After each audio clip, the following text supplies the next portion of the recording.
Long time no see, gamers.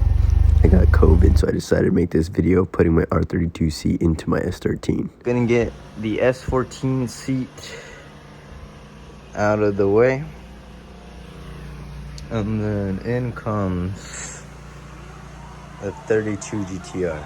What are you doing, chicken?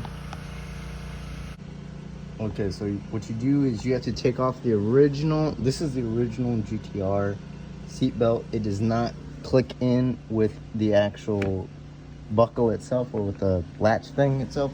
So what I did was I took off the one from the S14 and I put it on here. But this might actually even be the one from the original S13. I'm not too sure, but it sticks out a little bit, but it'll be fine. After 10 years, we do be getting it in there.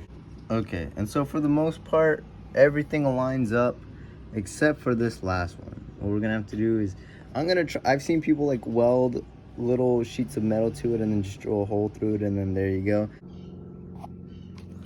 I think this was a 3/8 bit, and I cut 2 holes about a little bit more than an inch apart in this little, like, what would you say, how thick would you say this plate is? I'd say it's about 1/8 of an inch. 1/8 inch.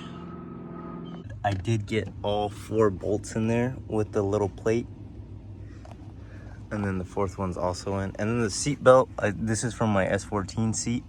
It's a little bit of a tight fit and looks kind of weird like that, but it's the only way how this will buckle with that one.